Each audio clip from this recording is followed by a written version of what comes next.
नमस्कार दोस्तों, आज के इस वीडियो में हम जानेंगे कि किस प्रकार पशु पक्षी ग्रहों की पीड़ा से मुक्ति दिलाते हैं। यदि आपने अभी तक चैनल को सब्सक्राइब नहीं किया है, कर ले। धन्यवाद। तो आइए जानते हैं, परमात्मा ने समान भाव से मनुष्य, पशु पक्षी, पर्यावरण और प्रकृति का निर्माण किया है। इन सभी का जीवन चक्र एक दूसरे से जुड़ा हुआ है, सभी एक दूसरे पर निर्भर है। यही कारण है कि मनुष्य की गतिविधियों के अनुसार प्रकृति अपनी प्रतिक्रिया देती है और प्रकृति की प्रतिक्रिया के अनुसार पशु पक्षी अपनी भावनाएं व्यक्त करते हैं। आपने अक्सर महसूस किया होगा कि जब प्रकृति में कुछ उथल पुथल होने वाली हो या कोई बड़ी प्राकृतिक आपदा आने वाली हो तो पशु पक्षियों का व्यवहार बदल जाता है। इसी तरह मनुष्य के जीवन में होने वाली शुभ अशुभ घटनाओं का संकेत भी पशु पक्षी दे देते हैं। बस जरूरत होती है इन संकेतों को समझने की। हमारे घरों में विभिन्न प्रकार के प्राणियों को पालने की परंपरा प्राचीन काल से चली आ रही है।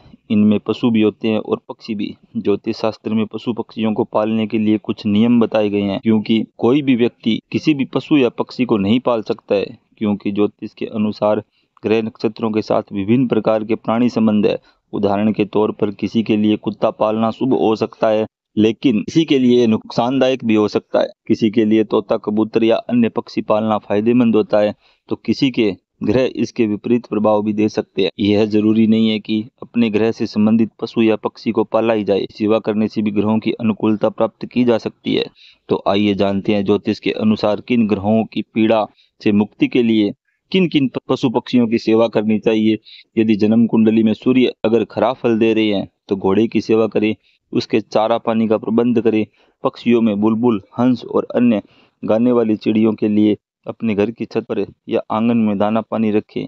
इन परिंदों की सेवा से सूर्य की अनुकूलता प्राप्त की जा सकती है। इसी प्रकार चंद्रमा जन्म कुंडली में बुरे प्रभाव दे रही है। कुत्ता, बिल्ली, चूहा, कछुआ, बतख, पानी की चिड़िया, कस्तूरा, मछली आदि की सेवा करें। समय समय पर पक्षियों के भोजन का प्रबंध करें। इनमें से जो पशु पक्षी यदि आप पालना चाहे तो उन्हें अपने घर में रख सकते हैं। इसी प्रकार मंगल यदि कुंडली में बुरा प्रभाव दे रहे हैं तो मंगल से संबंधित पशु है हाथी, लोमड़ी, शिकारी कुत्ता और पक्षियों में बाज, चील और गिद्ध। जिन लोगों के पास इनमें से कोई पशु पक्षी हो वो वहां जाकर इन पशु पक्षियों के खाने के निमित्त कुछ भेंट दे सकते हैं। इससे मंगल ग्रह से संबंधित दोष दूर होते हैं। इसी प्रकार यदि बुध ग्रह से संबंधित कोई पीड़ा चल रही हो, कुत्ता, बकरी, बंदर, नेवला, तोता, रेंगने वाले जीव, इन सभी का प्रतिनिधि ग्रह बुध है। इन पशु पक्षियों की सेवा करें, लाभ होगा। इनमें से जिन्हें आप घर में पाल सकते हैं उन्हें जरूर पालें। तोता पालकर उसकी सेवा से लाभ होता है। इसी प्रकार गुरु से संबंधित समस्याओं के लिए बैल, घोड़ा, हाथी, हिरण, घरेलू पशु, चील, मोर, तीतर, मछली, इन पशुओं पर बृहस्पति का शासन चलता है। इसलिए गुरु से संबंधित समस्याओं के लिए इनकी सेवा करें तथा यथाशक्ति उन्हें अपनी पसंद का आहार दें। मछलियों को आटे की गोली बनाकर खिलाएं, मोर को दाना खिलाएं। इसी प्रकार शुक्र यदि कुंडली में पीड़ित है तो शुक्र ग्रह से संबंधित पीड़ाओं से मुक्ति के लिए बकरी, सांड, गुरैया, कबूतर तथा फुदकने वाली छोटी चिड़ियों के लिए दाना पानी का प्रबंध करें। कबूतर का जोड़ा खेत से मुक्त करने से भी शुक्र जनित पीड़ा से मुक्ति मिलती है।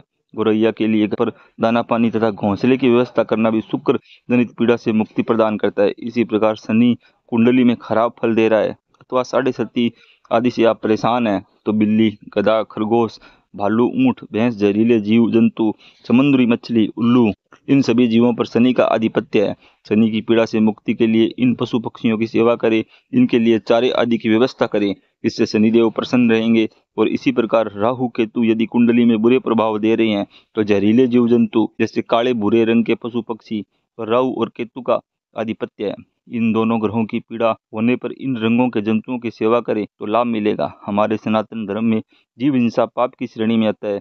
अतः आप यदि कोई भी पशु पक्षी पालना चाहते हो तो उन्हें कैद में रखकर यदि आप पालोगे तो इससे उस जीव से संबंधित ग्रह खराब फल प्रदान करेंगे।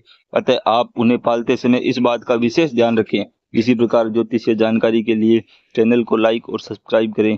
ओम नमः शिवाय।